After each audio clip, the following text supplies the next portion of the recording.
In Syria, I think you got all. You can see the rest of this discussion anytime at cspan.org. We go back to the Senate floor, about to gavel in and resume work on a bill to repeal a 1% reduction in the cost of living adjustment for military pensions. The Senate Live on C-SPAN 2. Madam President. The senator from Maryland. I ask consent to speak as if in morning business. Without objection. Mr. President, there is an epitaph on the wall above Sir Christopher Wren, one of England's greatest architects, is buried. The epitaph reads, in part, and I quote, "Here lies Christopher Wren, who lived beyond 90 years, not for his own profit, but for the public good. Reader, if you seek his monument, look around you," end quote. A similar epitaph would be entirely suitable for my dear friend, the great businessman, engineer, philanthropist, and devoted Baltimorean, Willard Hackerman, who died yesterday at the age of 95. In 1938, Willard was a 19-year-old civil engineer who had just graduated from Johns Hopkins University. He went to work for Whiting Turner Contracting Company in his native Baltimore. GWC Whiting and LeBaron Turner had started the construction firm in 1909. In 1955, Whiting promoted Willard to be the president and chief executive officer of the firm in 1955, and he served in that capacity to his recent death. Whiting Turner issued a press release which stated Mr. Hackerman led Whiting Turner from a modest-sized local regional contractor to a highly ranked nationwide construction manager and general contractor, working in all major commercial, industrial, and institutional sectors. Last year, Willard's 75th year with the firm, it reported $5 billion in revenue. The firm, which has 33 regional offices and more than 2,100 employees, is ranked 4th in domestic general building by Engineering News Record and ranked 117th on the list of America's largest private companies. As the Baltimore Sun noted, Whiting Turner Contracting Company built the new University of Baltimore School of Law last year, the Joseph Meyerhoff Symphony Hall, the National Aquarium, and the M&T Bank Stadium. The firm's clients included Yale and Stanford universities, the Cleveland Clinic, Target, IBM, and Unilever, and the Hippodrome Theater. If you seek his monument, look around you. Through Whiting Turner, Willard teamed with then-Mayor William Donald Schaefer to help transform Baltimore by building the Convention Center, Harbor Place, and the Aquarium. These statistics and lists attest to Willard's incredible skills as an engineer and businessman. But they don't begin to capture the magnitude of his accomplishments, his charitable contributions, and his generous spirit. Willard and his beloved wife, Lillian, have been lifelong supporters of Johns Hopkins University. He helped to reestablish the university's standalone engineering school in 1979 and secured the school naming gift from the estate of his mentor, GWC Whiting. Other activities include funding the Willard and Lillian Hackerman Chair in Radiation Oncology at the Johns Hopkins School of Medicine, construction of the Hackerman Patz Patient and Family Pavilion, and the Hackerman Research Laboratories at the Sidney Kimmel Comprehensive Cancer Center. He and his wife have also provided major support for the Robert H. and Paris Smith building at the Wilmer Eye Institute. In 1984, Willard and Lillian donated a mansion on Mount Vernon Place, adjacent to the Walter Art Gallery, to the city of Baltimore, which in turn entrusted the property to the gallery, now known as the Walters Art Museum, to house the collection of Asian art. In December 2001, Mr. Hackerman gave the largest gift in the history of the Baltimore City Community College Foundation to establish the Lillian and Willard Hackerman Student Emergency Loan Program, which provides no-interest loans to BCC students. If you seek his monument, look around you. Timothy Regan, the Whiting Turner Executive Vice President who will succeed Willard as the firm's 3rd president in its 105-year history, noted, "He is a legend for his good work, and the irony is that most of his good works are not even known." The Sun recounted a story Baltimore architect Adam Gross told about accompanying Willard through a newly completed project at the Bryn Mawr School. According to Mr. Gross, Willard asked the school headmistress how many women were graduating with engineering degrees. Then a few days later, he sent a sizable check to the school to provide scholarships for women in engineering. He was like that. He did deeds that no one knew about, Mr. Gross said. Willard was a man of quiet strength who professionally and charitably enriched his beloved Baltimore. He was an active alumnus of Johns Hopkins University who gave back to the school and the hospital in countless ways. He was a humble man and rarely stood still to take credit for his many successes because he already began to tackle the next challenge. Despite being at the helm of one of the largest general building companies in America, Willard never outgrew his city or his fellow citizens. The Meyerhoff, the National Aquarium, M&T Bank Stadium all stand as enduring monuments to a great man. His benevolent legacy extended to the synagogue where my family and I worship, at the fellow congregation, where he will be missed as a man of great faith. Willard Hackerman was a true son of Baltimore. My thoughts and prayers go out to his wife Lillian, their daughter Nancy, their son Stephen Mordecai, their 5 grandchildren and 23 great-grandchildren, and his extended family at Whiting Turner, all of whom loved him deeply. So, Madam President, I encourage my fellow colleagues, my fellow Baltimoreans and Marylanders and all Americans to celebrate Willard Hackerman, who lived beyond 90 years, not for his own profit, but for the public good. If you seek his monuments, look around you.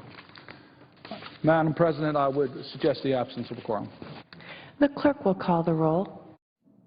Mr. Alexander.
And the Senate is in a quorum call right now. They're considering a bill repealing a reduction in the cost of living adjustment for military pensions.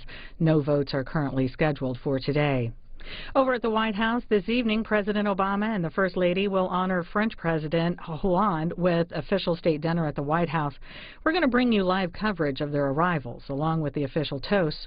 Our coverage will begin at 6:30 Eastern, right here on C-SPAN 2. Earlier today, we spoke with a reporter about the French president's three-day visit to the U.S.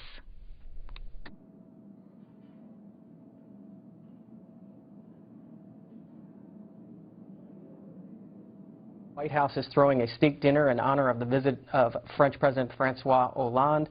And for a preview of that event and discuss U.S.-French relations, we turn now to Agence France Presse Deputy Chief Editor for North America, Leon Bruno, joins us. Thanks for coming in, Mr. Bruno. Good morning. What's the reason for the French president's visit this week? Well, it's basically, well, this is the second time that President Hollande is coming to the U.S. He came first right after his re-election in April 2012 for a G8 summit and then a NATO summit in Chicago. And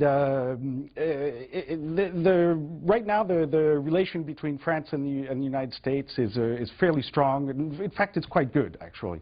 And so I think this is a sign. It was important both on the American side and on the French side to you know, show that the relation is strong and healthy. Strong enough that the French president and President Obama wrote a joint editorial talking about the status of their relationship. Can you talk a little bit about the history of that relationship, especially over the past 10 years since the war in Iraq? Yeah. Well, before that, remember yesterday they went to, President Obama and Hollande went to Monticello. And so that was a lot of symbolism there, and just to say that the relationship goes back way, way back, and so they've had, like in any relationship, there are ups and downs. And so in the last 10 years, of course, with the war in Iraq, France was against it, and that relationship went sour during those years, and ever since then, they've been trying to mend that. But right now, as it stands, you don't hear any talk about freedom fries anymore. You know, and at the time, 11 years ago, in Congress, that was there was a lot of talk about the French fries becoming freedom fries, and so that is over now. We're showing our viewers a bit from that visit to Monticello down near Charlottesville, Virginia, yesterday. Here is a bit from the Washington Post editorial by the two presidents. They note in that piece that a decade ago, few would have imagined our two countries working so closely together in so many ways, but in recent years, our alliance has transformed. And we're talking about U.S.-French foreign relations issues here in our last half hour of the Washington Journal this morning. If you have questions for Leon Bruno of AFP, give us a call. Our phone lines are open. Republicans can call at 202-585-3881. Democrats, 202-585-3880. Independents, 202-585-3882. And if you're outside the U.S., it's 202-585-3883. Would be happy to hear from folks in France to get their views on this state dinner and this state visit today. But Leon Bruno, what details do we know about who's going to attend this state dinner and who isn't attending this state dinner? Well, that's the question. President Hollande, of course, is coming alone, and after his separation with his girlfriend, Valerie Trierweiler. That, of course, obliged the White House to change the invitations. Little detail, since originally it was planned that she would be coming. You also have a big, of course, French delegation, the government level, and a lot of entrepreneurs. So yes, the state dinner will be interesting in the sense that it's not the first time that a president comes without his without a first lady, but I think the Chinese president also came alone, but there you go. I mean, that's the way it goes. Well, this story getting a lot of play in the U.S. press. Here's the front page of the style section of the Washington Post today. As Hollande goes solo, state dinner plans adjust is the headline there. I wonder, do the French people care about this story as much as the U.S. papers seem to care? Of course, the French media reported a lot on this story, of course. The thing is that in France, these issues tend we're a little bit less moralistic, if you wish, than the Americans on these issues. They tend to be more of a private matter. But that said, in this case, there's a lot of interest. For one, because President Hollande is fairly unpopular, and the economy is not doing well. And so I think this affair, or this event, it really played a little bit into his character, and so that did not help. And in that sense, the French, yes, it is relevant for the French. Again, our phone lines are open if you want to talk about U.S.-French relationships with the Deputy Chief Editor of for North America of AFP. It's Leon Bruno joining us as our guest in this last segment of the Washington Journal. Again, Republicans, it's 202-585-3881. Democrats, 202-585-3880. Independents, 202-585-3882. And for those outside the U.S., it's 202-585-3883 on the subject of the French president not having a date to this dinner. Here's another headline from the Washington Post. The main guest is by himself. No dancing is the headline there. That story offers a few bits about what's actually on the menu tonight and about the guest list. Mary J. Blige is set to perform for the crowd tonight, according to the Washington Post and information released by the White House. The menu offers a few nods to the guest country. There's American caviar to start. The story notes farm-raised, of course. It's more politically correct. A fanciful winter garden salad inspired by the First Lady's vegetable patch, and then a dry-aged ribeye with blue cheese crisps, shallots, mushrooms, and braised chard. And the White House also released a list of the wines that the guests will enjoy. The story notes, unlike for previous dinners where the vino was kept under wraps after a particularly pricey bottle raised eyebrows. And go ahead. We're told there's also a little bit of cotton candy at the end after the dessert. So that should be interesting to see if President Hollande enjoys cotton candy. And as we talk, there are no French wines, by the way, on that list. There are all American wines, which is appropriate. And as we talk about the guest list and the dinners, some serious issues hanging over this visit, specifically the NSA spying issue. Can you talk a little bit about how that story is playing out in France and how it's going to be discussed in the state visit? Yeah, it will be discussed during their meeting today at the White House. I mean, one can assume it's a huge issue in Europe. I would say, though, that it really played very big in Germany. Of course, Chancellor Merkel was said to be tapped herself, so that obviously didn't help. The French had, if you wish, they squealed about it, at least at the government level. They squealed about it in the beginning. Of course, it's an unacceptable practice. At the end of the day, and maybe because the state visit was being planned, they have been fairly low-key on the issue to criticize the U.S. policy. But on principle, of course, in Europe, it plays very big. Privacy issues, spying, very, very important. What is the feeling among the French people about this question between security and access to your own records, something that's played out in debates around the U.S. in light of the NSA revelations? Well, I think the French, as other Europeans and here also, are very concerned that your private information would be, that someone is getting your private information and storing it somewhere. No, yes, of course, it's a big issue. Privacy is fundamental. That's our democracies are based on that. So, yeah, very important. How did the French people view Edward Snowden? Good question. At the end of the day, he's the one who, rightly or wrongly, made available this information. I haven't seen any polls. I mean, I can't say for sure, you know, in terms of in polls, but I would tend to think that they would rather see him as a whistleblower than as a traitor. Go to a phones. The phone lines are open if you want to ask Leon Bruno of AFP about U.S.-French relations, some of the issues hanging over this state dinner, this state visit. Gregory is waiting from Pennsylvania on our line for Republicans this morning. Gregory, good morning. Good morning, and thank you very much for your call. I would like to address the French gentleman pertinent to the overall relations between our Canadian French, our French, and the United States.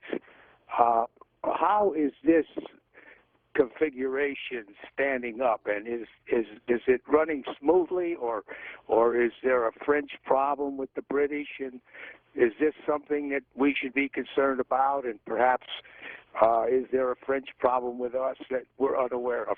I'd appreciate your input on this regard. Thank you.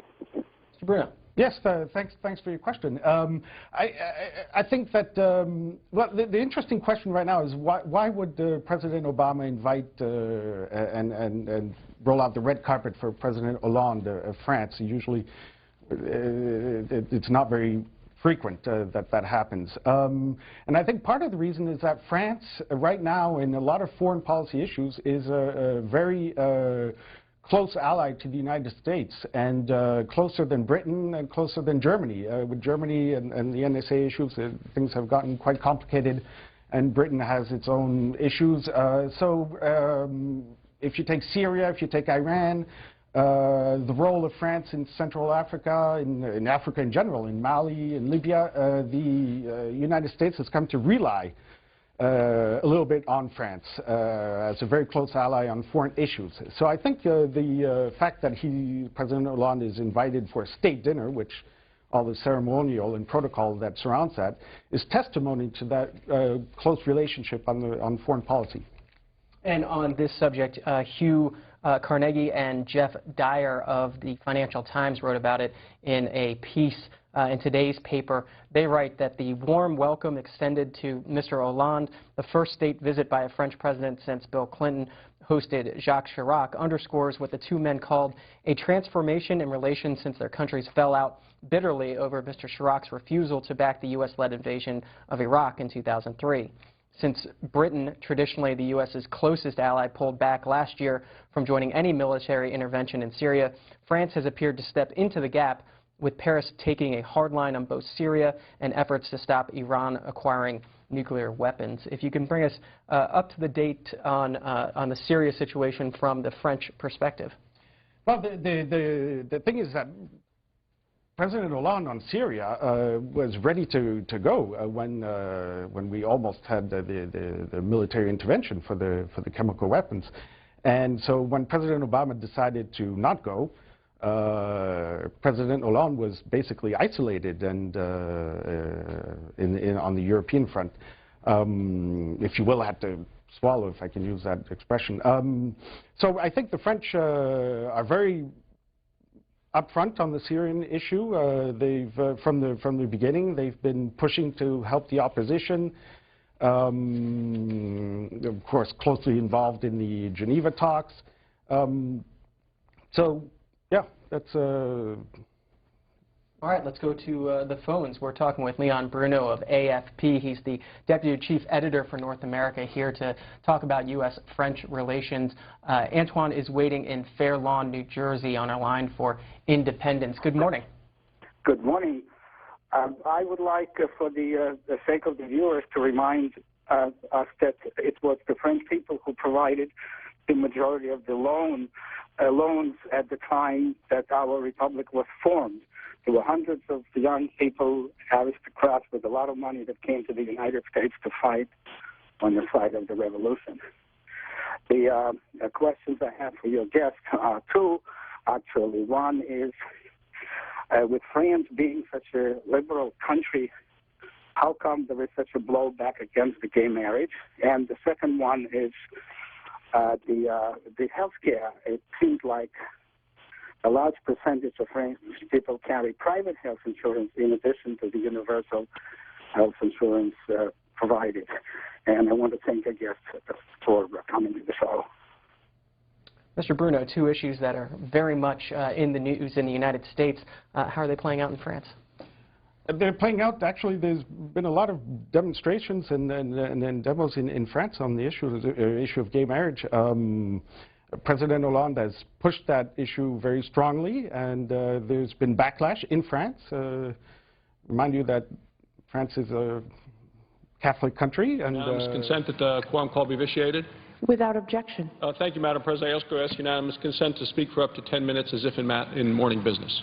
Without objection. Thank you, Madam President. Madam President, I come to the floor week after week talking about the President's health care laws, a physician who practiced medicine in Wyoming for 25 years, giving a doctor's second opinion about the law, because we continue to learn more and more and see more and more concerns as it affects my former patients, the doctors and nurses who take care of those patients, the taxpayers who, of course, have been impacted as well. And today I come to say it's been clear for a long time that the health care law is not working. It has been obvious from the beginning that this law would not work out the way the Democrats had promised the American people that it would work out. Republicans were warned that it was a terrible idea, and even some Democrats have admitted that this law has been a train wreck. The Obama administration has been desperate to talk about anything but the failure of the health care law.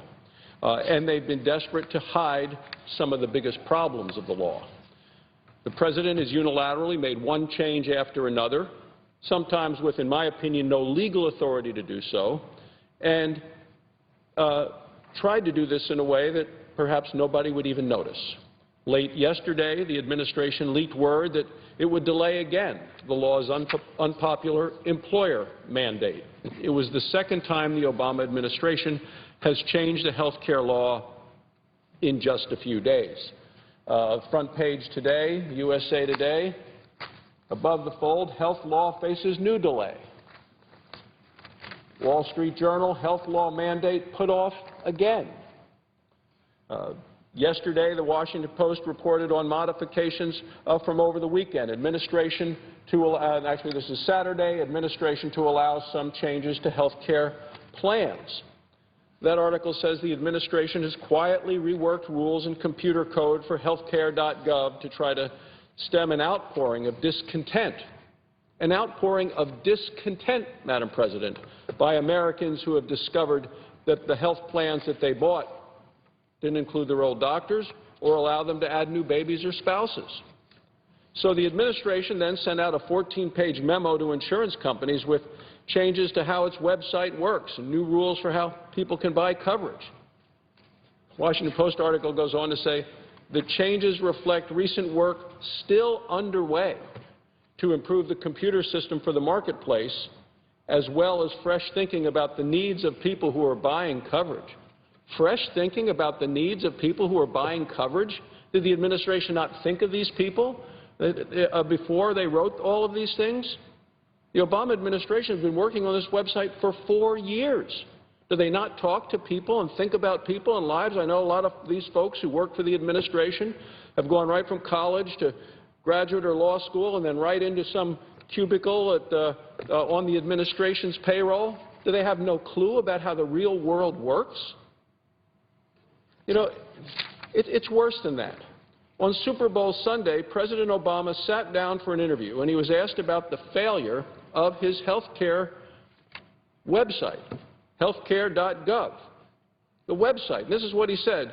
He said, it got fixed within a month and a half, and it was up and running, he said, and now it's working the way it's supposed to. I don't think many people around the country who have gone on to this website, even today, believe it's working the way it's supposed to. I mean, the President was with Bill Clinton in September at the Clinton Forum, and President Obama said, easier to use than Amazon, cheaper to buy than your cell phone bill. I assume the President actually believed that.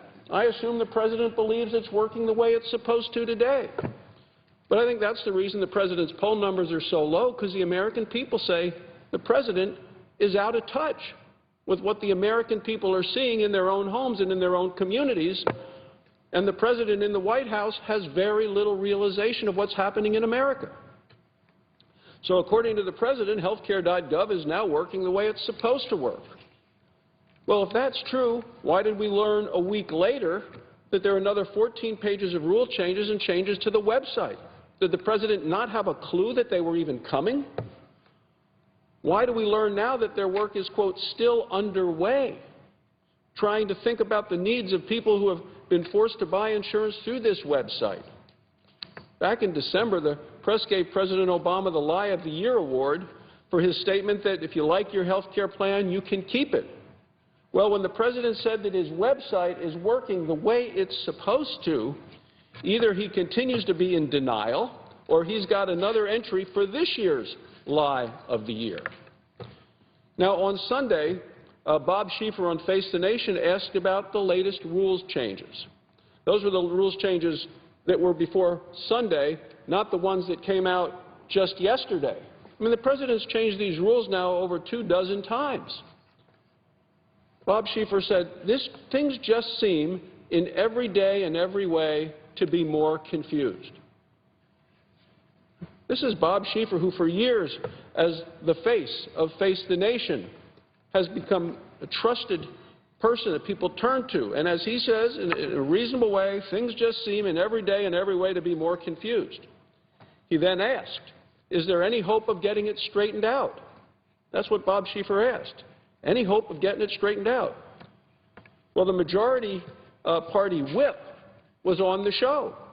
The Democrat senator was on the show, and instead of answering the question, he avoided it. He tried to change the subject, and he repeated an old Democrat talking point. This time, that senator claimed that, quote, he says, 10 million Americans have health insurance today, he says, who would not have had it. This is the Democrat senator. He says, without the President's law. Not actually responding to the question from Bob Schieffer of can we get things straightened out? No, not at all. Not to answer whether there's any hope of getting the law straightened out. Just the same old talking points, and the talking points aren't even true. The Washington Post fact-checker said the statement was so wrong they said it deserved 4 Pinocchios, the most you can get. Well, that's the highest number possible, 4 Pinocchios. The Washington Post called the Democrat senator's claim simply ridiculous. The reality is that the overwhelming majority of American people signing up under the Obama health care law already had health insurance. So they're actually not getting new insurance or newly insured because of the law. These are people that got cancellation letters and then said, uh-oh, I need to get insurance, so then they went to the website to buy something, often much more expensive, requiring higher copays, higher deductibles. The law forced them to lose the coverage they had and the coverage that actually had worked for them.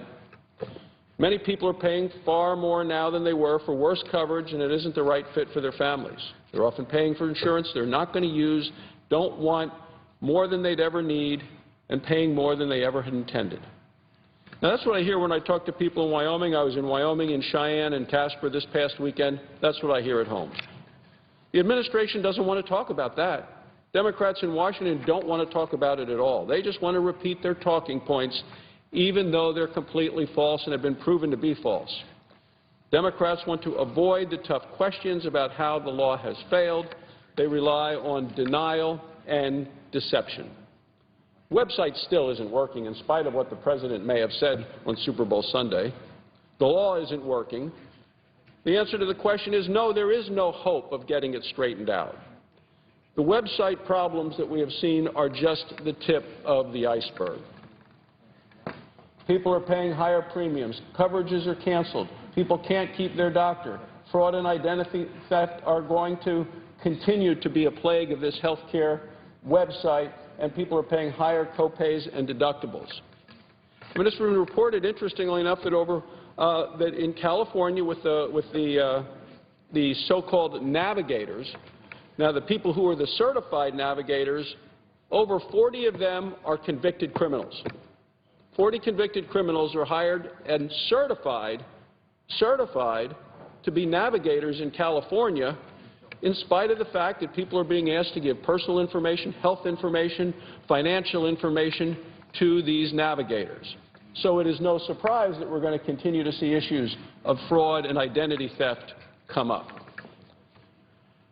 Another interesting thing that we learned recently is the Congressional Budget Office came out with its new estimates about the health care law and its effect on parts of the economy and on jobs. It also talked about the number of people who don't have insurance. It said in the year 2024, 10 years from now, there will be 31 million Americans who will be uninsured. 10 years from now, 31 million Americans uninsured. And it reminds me of the speech that the President gave. Madam President, I ask unanimous consent to speak for an additional 5 minutes. Without objection. Thank you, Madam President. Madam President, I would say let's think about the speech that the President gave in 2009. He came to Congress. He wanted to talk about health care reform. He talked about why it was so urgent that the Congress pass health care reform. He said, there are now more than 30 million American citizens who cannot get coverage. So 2009, the President says 30 million Americans can't get coverage. Congressional Budget Office just comes out and says 10 years in the future, 15 years after the President gives his speech, 31 million Americans no insurance. And yet we will have spent trillions of dollars. And yet it won't fix so big of a problem that we know we need to deal with, health care in America, and this present law, this enormous law, this 2,700-page law, has completely failed to deal with the reason the President said we had to deal with this in 2009. 15 years later, same numbers, 30 million, over 30 million in 2024. Now, how is that a victory for uninsured Americans? How can the President say this law has succeeded? How is it a sign that the health care law is working in the way it's supposed to work? Now, on top of that, middle-class people all across the country are paying more because of the health care law. Their premiums have gone up, their deductibles have gone up, co-payments have gone up. Millions of hardworking Americans have had their insurance policies canceled because of the law. And the administration is still working on the website in spite of what the President may say about it. The President says it's working as it's supposed to. On this and so many issues, the President continues to be wrong, and the American people see it. The website isn't working. The health care law clearly is not working. It's not working the way he promised. It's not working the way the American people need health care to work for them in this country.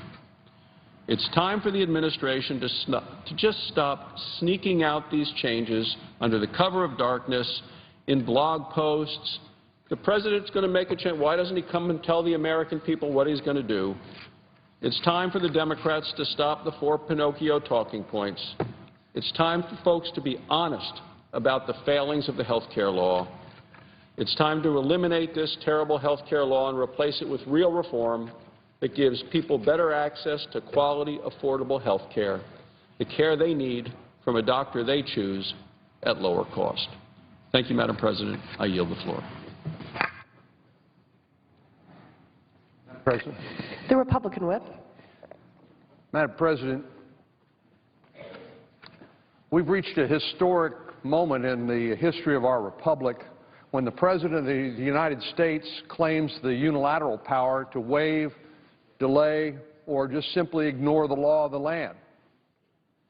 One of the most frequent questions I get back home in Texas is, how can the President do that? How can he do that? They remember when he was sworn in and put his hand on the Bible and swore to uphold the Constitution and laws of the United States. And now how can he simply ignore what those laws are? How can that contradiction exist? Well, usually what I find myself doing is saying, well, Congress has the authority to pass the laws, and it's the executive branch, the President, who has the authority to enforce the law. And that's why he has the authority to appoint the head of the Department of Justice, the Attorney General of the United States, Attorney General Eric Holder. But when the President, and by extension his own Department of Justice, refuse to enforce the law of the land, what have we become? Well, we certainly cannot claim in good conscience to be to believe in the rule of law, where the law applies to all of us, no matter whether you're the President of the United States or whether you're the most humble of our citizens. I mean, that's the promise over the top of the Supreme Court of the United States. All you have to do is look out the window here. It says equal justice under the law.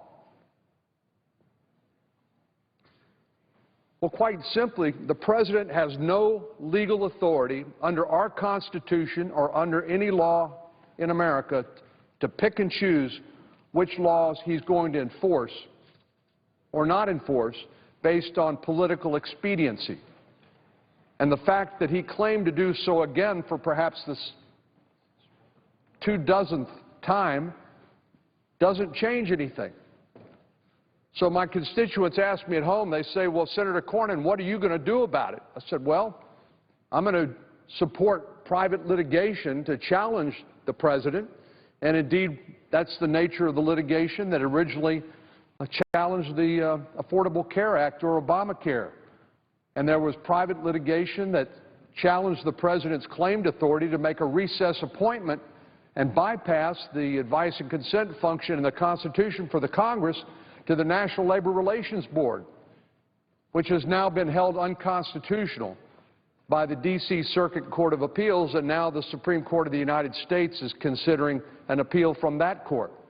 So there is a way to challenge the President, although it takes time, and it's not exactly very satisfying because people say, well, months, if not years, will go by before we'll ultimately get a decision.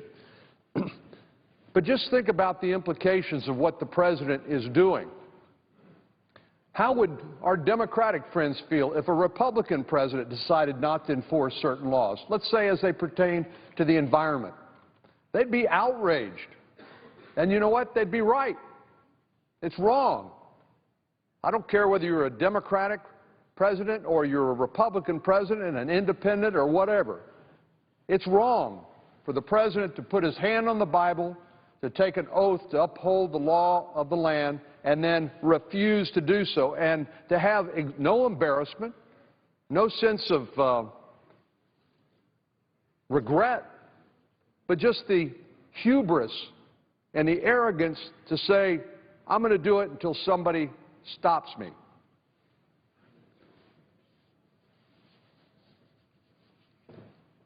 I've said it before, and I'll say it again, that the issues here go far beyond the health care policy and the Obamacare. Checks and balances are not optional. They are the very fundamental structure of our Constitution.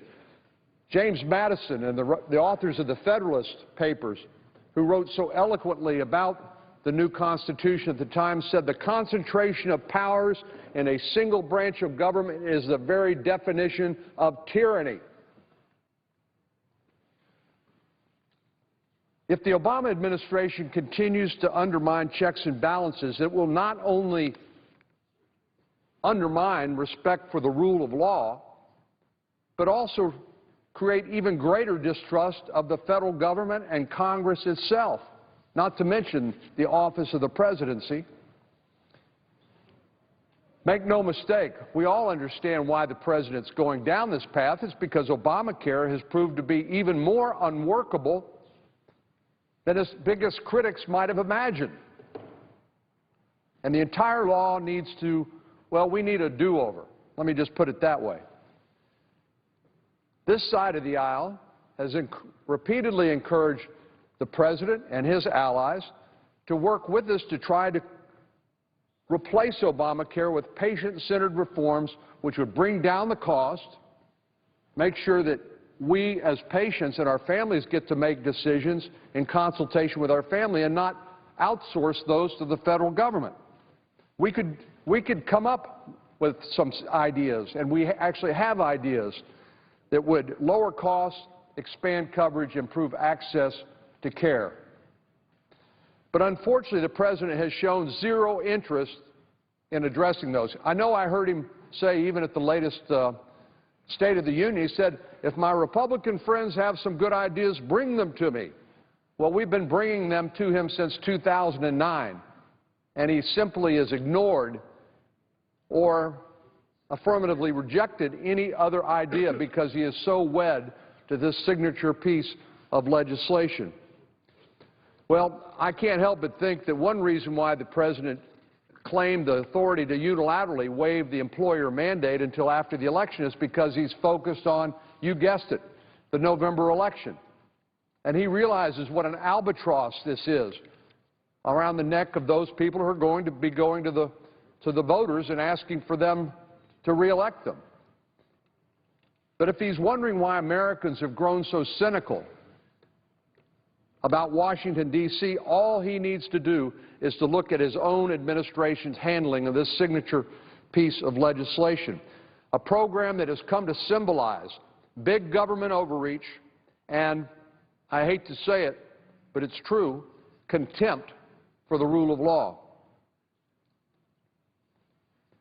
I want to say just a few more words in conclusion about America's fiscal health.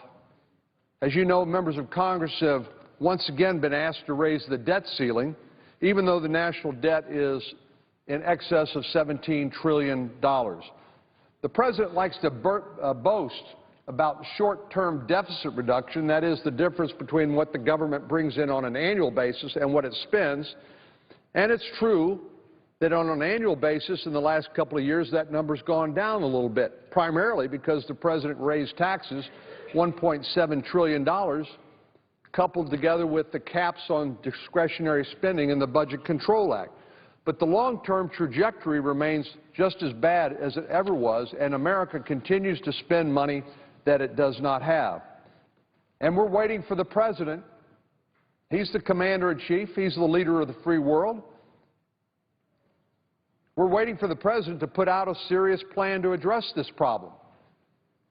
Many of us held out hope in December 2010 when the Simpson-Bowles Bipartisan Fiscal Commission got together and made some bipartisan recommendations for doing exactly that. Unfortunately, they were ignored by the President. He demanded in exchange for the so-called grand bargain, he wanted $1 trillion more in revenue, more taxes. Well, imagine what a body slam that would have been to the American economy. The American economy is still so weak that unemployment is at a historic high, particularly compared to other recoveries following recessions. But $1 trillion of additional taxes would have been catastrophic in terms of the people looking for work and not being able to find work. But since the President took office in 2009, our national debt has increased by $6.6 trillion, and it's now larger than our entire economy. I wonder who the President thinks will have to pay that back. Well, probably not our generation. We won't be around, but this generation will be around, and they'll be left holding the bag as a result of our irresponsibility and unwillingness to deal with this important problem. And even though interest rates are at a very low point now, and yes, the interest we have to pay the Chinese government and our other creditors is at a relatively low rate, just imagine what will happen, as the Congressional Budget Office has, when interest rates start to tick back up to their historic norms. Well, we'll see that more and more of the tax dollars of the American people are used just to pay interest on the debt. And whether you're concerned about safety net programs that our most vulnerable citizens need or our national security, we won't be able to do either the way we want to and need to. According to the CBO's baseline projections, the annual debt will steadily rise after 2015 and exceed $1 trillion in 2022. I'm sorry, that's the deficit. At which time the federal government will be spending $755 billion a year on net interest payments alone. To put that in another perspective, net interest payments in 2014 are estimated to be $233 billion. That's not money that helps the most vulnerable in our society. That's not money that helps the war fighter keep us safe. That's money we're paying on the debt to our creditors, to the Chinese and other creditor nations, in interest for all this money we're borrowing that eventually somebody, someday, is going to have to pay back.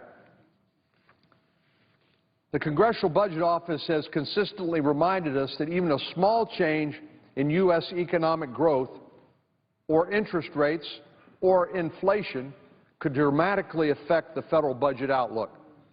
For example, if interest rates were to rise just 1 percentage point above the CBO baseline each year over the next decade, our cumulative deficit would increase by $1.5 trillion. That just shows you how fragile the condition our fiscal house is in. On multiple occasions, back in the mid-1990s, this chamber came within one vote of passing a balanced budget amendment to the United States Constitution. Since the vote in March of 1997, our national debt has gone from $5.3 trillion to $17.2 trillion. It's more than tripled.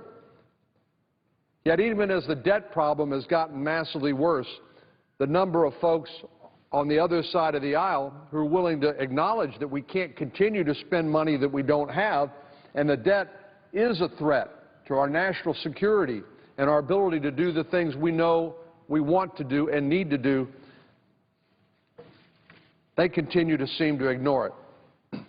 I'm proud to say everyone on this side of the aisle has co-sponsored a balanced budget amendment to the Constitution that would force Washington, whether led by Democrats or Republicans, they would force Washington to live within our means and meet the same type of fiscal requirements that virtually all state governments have to meet.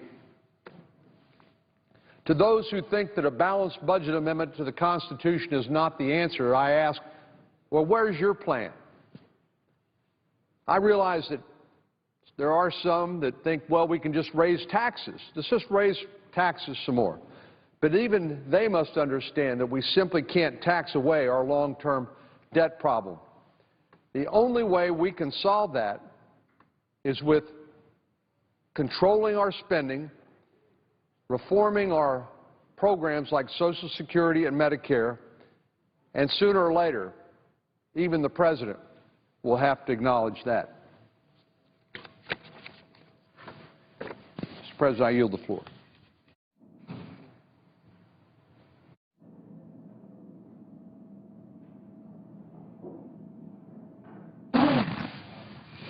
Mr. President. The senator from Arkansas. Thank you, Mr. President. I rise today to talk about S. 1963, which is supported by well over 30 veterans organizations. I want to thank my colleagues for their help and their support of the Military Retirement Pay Restoration Bill that repeals Section 403 of the Budget Agreement that unfairly singles out our brave men and women in uniform. Mr. President, I could spend a long time here. I don't intend to, because I know we have other colleagues that are on the way over to speak.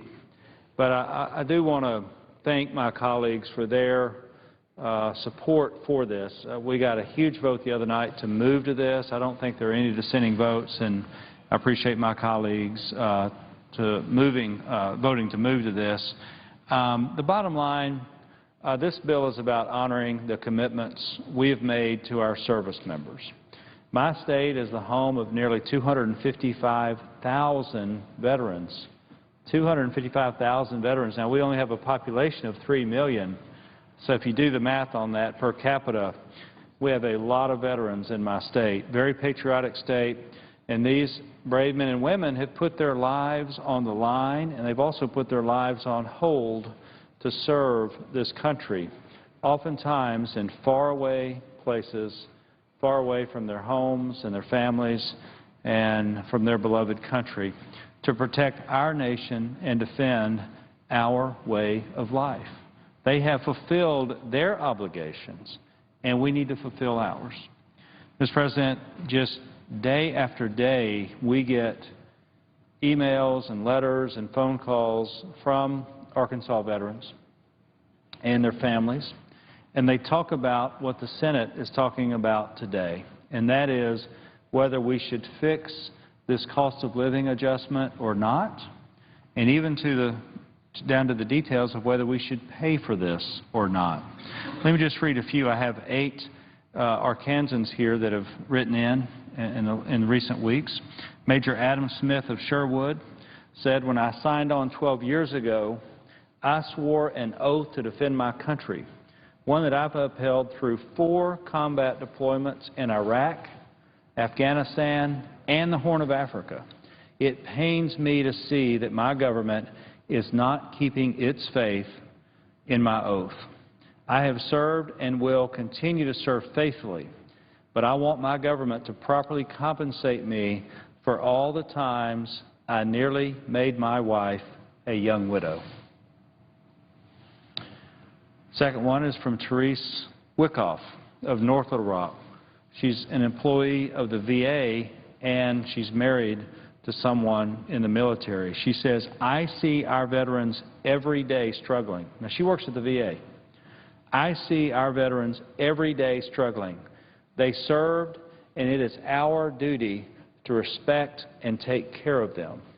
John Barnwell of Fort Smith says, "I spent a career in the U.S. Air Force defending this great country from all enemies. How could Congress even consider cutting veterans' benefits when our sacrifices are the reason we're even able to live in a free country?"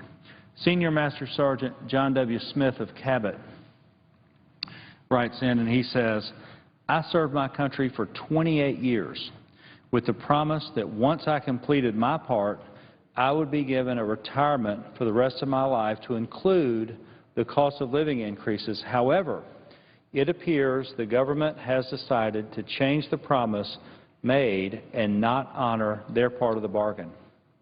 Sam Garland of Jacksonville says, "When I enlisted, I was told if I did my time that I would receive retirement.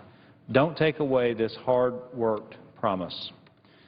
Marshall Harmon of Valonia, "This is a military retirement that I worked extremely hard for and, in fact, earned. The documents I was provided at the time of retirement assured me that my buying power would remain strong and consistent. It seems that is just not the case." Chadwick Cagle of Sherwood, he wrote in to say, "I am a military veteran of almost 15 years, including 2 deployments to Iraq. I was an infantryman in the Marine Corps. I find it very frustrating that the reductions in benefits were taken from the very men and women who have served and protected the country." Bill Patrick of Mountain Home, and this will be the last one, Mr. President. I could go on for a long time. As you can tell, I have a lot more where these came from. But Bill Patrick of Mountain Home says, "As a veteran of the U.S. Army, I am saddened by the provision in this bill that in essence penalizes those who have given the most for this great country of ours. Although I do realize the importance of keeping the government funded and running, I am opposed to the fact that we are doing it on the backs of those who have served honorably and long." Mr. President, I just want those words to sink in to my colleagues here in the Senate today. These are men and women from my state. You have the same type of folks in your state. They put on the uniform, they serve this country. This is not how we should repay them. And I know that on this floor and out in press conferences and in press releases and all that, people are saying, well, we need to pay for this. This bill, S. 1963, has no pay for. The way I feel about it is this cut to their benefits, this cut in their COLA, the 1% adjustment downward, doesn't take effect till 2015. We have all this year to find a pay for if that's what we decide we're going to do. But, Mr. President, the way I feel about this is they've already paid for this. They've paid for this with their service. This was something that was added to a budget deal, and it's something that I think probably put in by the House Republicans.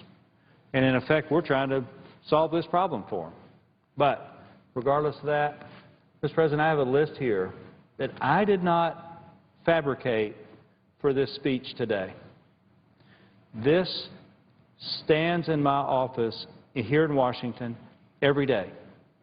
I have a similar poster, identical to this, in Little Rock. It is there every day in our lobby, in our entryway, for anyone and everyone who comes to the office to see the sacrifice that our Kansans have made for this country. These men and women, there's over 100 listed. As much as I hate to say it, this list grows all the time. We change this out frequently. There's over 100 listed here. In fact, there's over 110 listed here. These are troops from Arkansas or based in Arkansas who paid the ultimate sacrifice in Iraq and Afghanistan. These people have paid for this. All the veterans that will receive this benefit, they were in the exact same situation that these men and women were. But by the grace of God, they made it home. We need to honor the commitments we've made to our veterans. This is no laughing matter. This isn't politics. This isn't a Democratic or Republican thing. This is an American thing. You know what? When we make commitments to our veterans, if we cannot honor those commitments, we never should have made them in the first place. And I know that a lot of people here in Washington make all kinds of promises, but we've made these commitments to our veterans. That some of them mentioned when they sign on in the very beginning or when they take their retirement in the very end, it is very clear the type of retirement benefits they will get. Just because it's hard now, just because it's expensive now, doesn't mean that we back out on the commitments we've made to our men and women in uniform. We don't back out on the commitments that we've made to our veterans. But right now, what we have here is we have people here in Washington who are saying, well, we like our veterans, but they need to pay for this. They need to pay for this. I disagree. We have all this year. We have all this year. If we make that decision later to find a way to pay for this change, we have time to find the pay for later. You know, Mr. President, one of the things that I'm always reminded of when I think of our folks who serve this nation in the military, I think of this one verse that's found in John 3:15. It says, "Greater love has no one than this, that someone lay down his life for his friends." I've been to a number of funerals. I've made a number of calls to these families right here. I don't know how many people I've talked to who've lost a loved one in Iraq and Afghanistan or in some other military operation somehow, some way. And that's the verse I always remember because they laid down their life for their country. And the thing about it is, Mr. President, is everyone else who puts on that uniform, by the very nature of them putting on the uniform, they've made that commitment that they're willing to lay down their life too. They are in harm's way for us. I think it's wrong for us to try to lower their benefits. I think it's wrong for us to be having a debate today about finding a way to pay for this. We have time to pay for this over the course of this year. I'm totally open to talking to people about how to pay for this as we go. But let's, for crying out loud, not send the message to our men and women in uniform, to our veterans, that we're going to balance the budget on their backs. They're the ones that have made the commitment. They're the ones that have traveled and served overseas. Look, when it comes to government spending, I just heard a couple of speeches here by my friends on the other side of the aisle. When it comes to government spending, everybody who is paying attention knows that we can cut unnecessary government programs. We can eliminate duplicative policies. We can do things in the regulatory world to make government more efficient, more effective. We can do that. But we should not use these folks to balance our budget. And, Mr. President, I see that my colleague from Florida has stepped in, and I know that he'd like to say a few words. So if he's ready, I'll yield the floor. Thank you, Mr. President. Mr. President, Senator from Florida. Mr. President, I'm here to support Senator Pryor's bill. I'm a co-sponsor.